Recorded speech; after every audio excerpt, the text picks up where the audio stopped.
November saw an all-time low, 12-year all-time low of 271.4 million. The number as far as migrant worker remittances were concerned. However, the government was able to maneuver somewhat and was able to increase this number to 325.2 million US dollars. Isn't this an achievement in the eyes of the government as far as cushioning the foreign reserves in the country? Your numbers are correct, Shamil. It did go up from 271 to 325 million in December. But however, I don't know.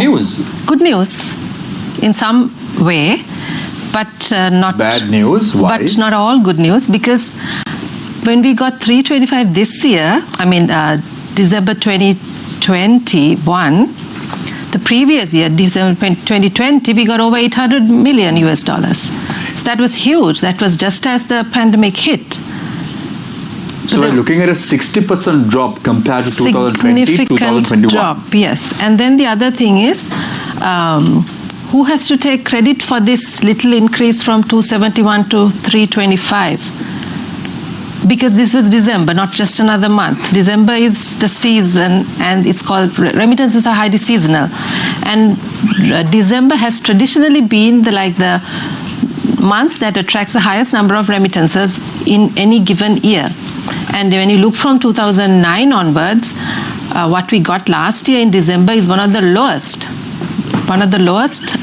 monthly remittances in December. So you can hardly consider it as an achievement when you compare compare apples to apples. When you compare to other December months, it is not at all significant. But when you compare to November, of course it might be, because if you look at the trend in remittances, since last January, monthly remittances have been going down. And then I was saying this even before December came, that December remittances are going to go up, but please don't take credit for it, because this is people are sending money to their families, not because of the 2 rupee or the 10 rupee. What is your message for the government or the central bank?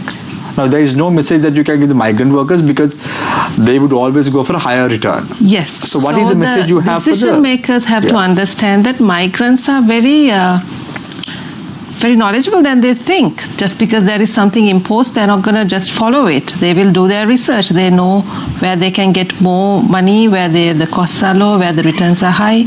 So take these facts into consideration and don't think that migrants will be carried away by 2 rupees, offering 2 rupees or 10 rupees. If you want to make an impact, you have to give a significant marginal difference to the incentive. Just, if somebody is anyway sending home money, the 2 rupees doesn't matter. But if you want to attract a new amount of money, it has to be meaningful. Something that matters to the person, so that he will want to make a decision. Meaningful, Dr. Bilesha, what do you mean by that? Because Dr. Rajapatran earlier said that you can't have 2 rates. It has to be 1 rate right throughout because of economic management. So what do you mean by that? So one thing is, now the exchange rate is not the only way that you can make these attractions. No. Right.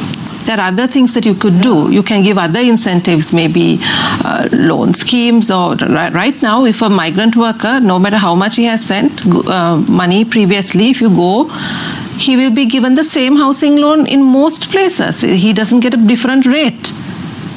So there are ways you can give many other incentives, so that, if you send 12 months in a row, a significant amount of X amount of remittances, you are eligible for a better rate in a loan or something like that. So none of those things are working right now. So then there is no catch, no attraction of that matter.